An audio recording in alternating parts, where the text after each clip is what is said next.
Everybody who know me, y'all know my style.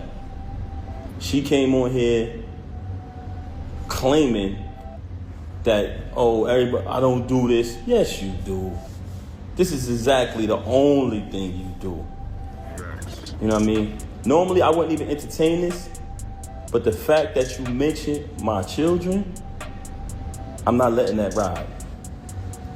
Since this whole situation happened, everybody know I never said nothing.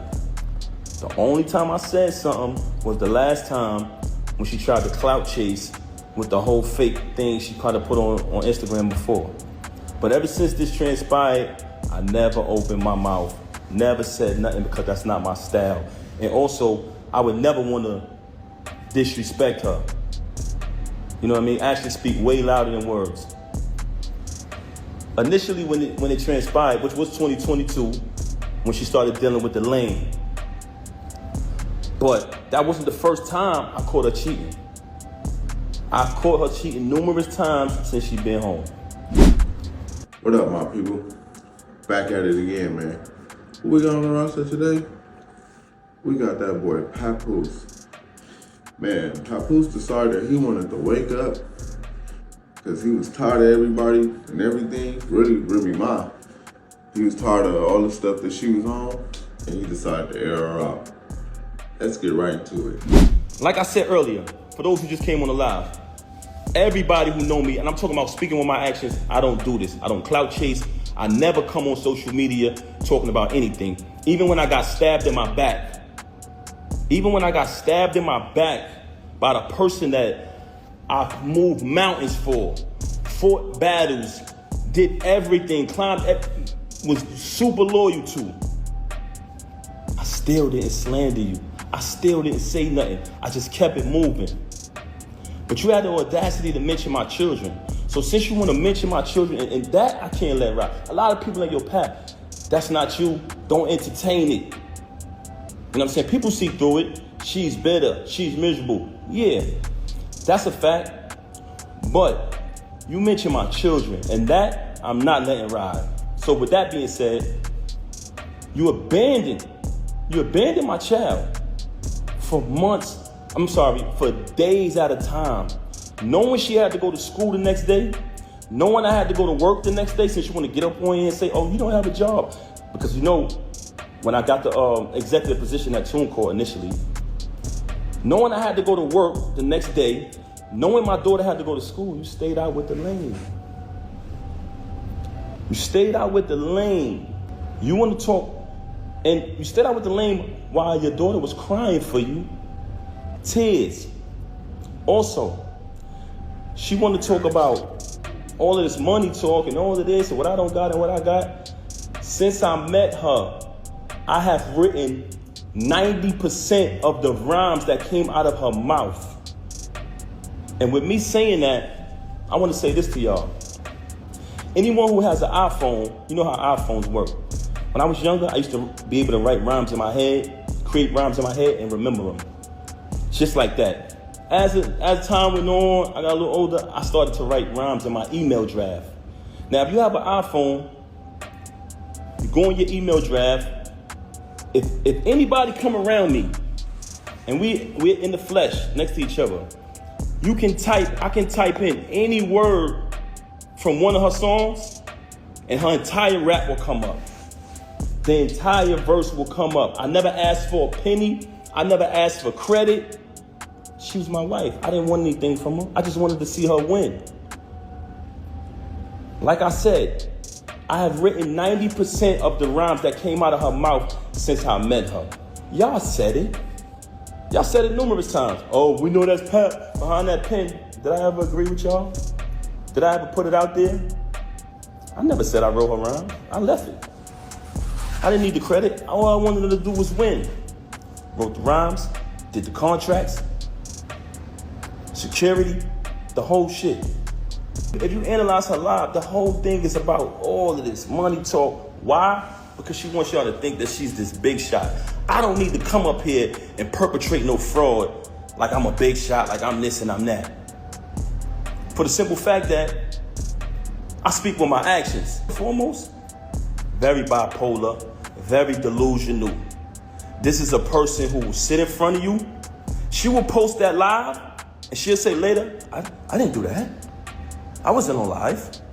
You'll be sitting there like, huh? She will say something to you, and 10 minutes later say, I never said that. Very bipolar. And I don't want to talk bad about her, man. That's something that I never wanted to do. That's why when this took place, when she first got caught cheating with the lame, I brought it to her attention. I said, first of all, I couldn't even believe that she was stooped that low because he's such a cornball. Y'all see it, y'all say it yourself. I'm like, yo, there's no way it's this nigga. And she started to move real strange. So in the process of her moving strange, it became stranger and stranger, worse and worse. So I said, damn, I gotta see what's going on. What the hell is going on? I started to do my research. As I did my research, I found out she was cheating with the lame. So once I find out, I brings it to her attention. I said, mind you, I didn't knock him out because he slept with my wife. Like I told y'all before, the reason I knocked him out was because he shook my hand and then slept with my wife. It's a difference. But let me tell y'all this. So I bring it to her attention that I found out that she's sleeping with the lame. She tells me, him? Why him? Why him out of all people? Not Goods? Not Hitman? My word is my bond is my life. I should give my life before my word shall fail. This was her exact words. First and foremost, how it first fell on my radar that she was cheating with the nigga, he was running his mouth and it came back to me. They said, yo, Pat, this nigga out here telling niggas he fucking your wife. I said, word. So I did a little bit more research, connect a couple more dots, I finds out. She tells me this. Okay, I finds out. Mind you, it's not the first time she cheated. You know what I mean? I continued the marriage because I live by my wedding vow. I try to live by my wedding vows. Richer for poor, sicker for health, sickness and health, you know what I'm saying? Better for worse, death to us part. So you try to work through things. Anybody out there who's married, y'all understand. Me and her both said we want to work it out. I'm gonna be honest. I never wanted to leave from under the roof of my baby. That's why I stayed around for this nonsense. Because like I told y'all previously, once I seen that she was cheating, like she was moving real strange, I'm talking about leaving for hours at a time. Every time I questioned it, it was a lie, just strange behavior. So once I noticed that she was moving strange, I started to do my research.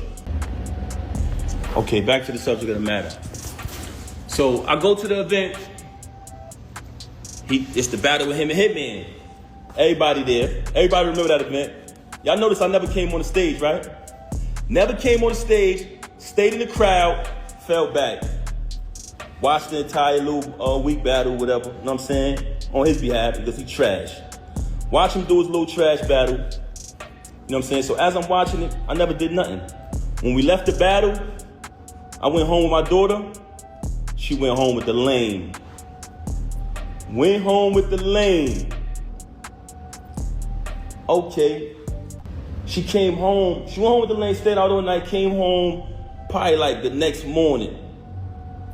When she came home, after that, the baby is there. I ain't tripped. Kept it moving, kept raising my daughter, kept it pushing.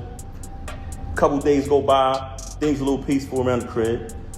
I reach out to the therapist, let her know what transpired. We went to the event, everything was everything. After those couple days, me, her, and my daughter, we all sleep in the same room. We go to bed. I'm saying it's bedtime. We sleep together in the same bed every night. As we sleeping in the bed, I fall asleep. My daughter's in the middle of us. So it's two beds in our room now at this time because she started doing weird things around the crib or whatever. So me, her, and my daughter in the same bed. It's another bed over there. I wake up. It's just me and my daughter in the bed. So I get up. I see her in the other bed. So I go over to the other bed. And as I go to the other bed, I notice that her phone is on. When I pick up the phone, I see the lame on the phone. You know what I'm saying? I said, okay. She on the phone with the lame. So After that, I woke her up. Hey, what's going on? This what you doing in here? This what we doing? She started lying again, fabricating, this, that, and the third. Long story short, she kept cheating with the lane.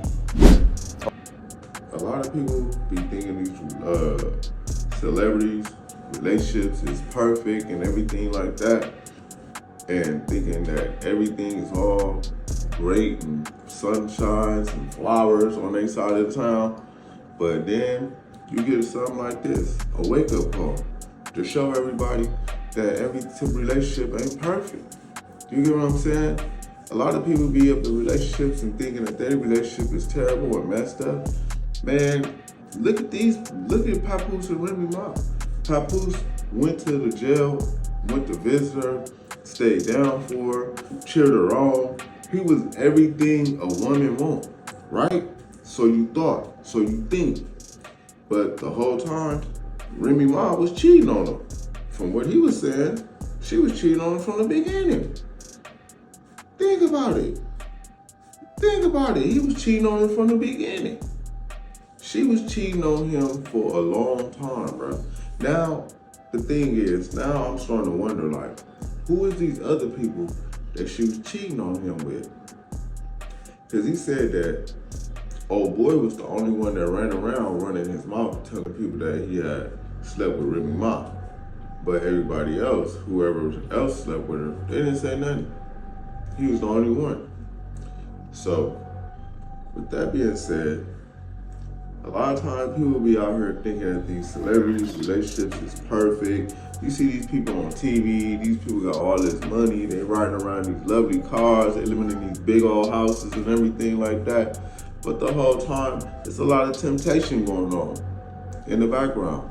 You get what I'm saying? Because you gotta think about this. You got all these millions of dollars and you got all this money, and then she probably had a gang of dudes hitting her up in her inbox. You get what I'm saying? She's so new to it when she first got out of prison or whatever the case may be. She green. She just probably was going for anything. And I remember in one interview she said that Papoose was coming up there to the prison a lot, so much that she had to tell him to stop coming up there. That was like red flag number one. You get what I'm saying? Because if a female really wanted to deal with you, bro, she wouldn't even care about you coming up there all the time. She'd be happy to see you all the time. But it seemed like Remy just took this opportunity and ran with it. She seen the opportunity. People was on the black love and black excellence thing that they was doing. And she ran with it and cashed out. And after it was over with, we found out the truth. Till the next time, man. You think your life is going worse than everybody else? Don't even think that. People got way worse problems than you. Till the next time, man. Love yourself, take care of yourself, stay focused. And don't be looking at these celebrities, man, like their relationships and their lives is so perfect, because from what we seeing on TV, from all these love and hip hop shows and all these reality shows, bro, their life sucks. Their life is terrible. And the only reason why people tune in is to witness their pain. We up out here, man.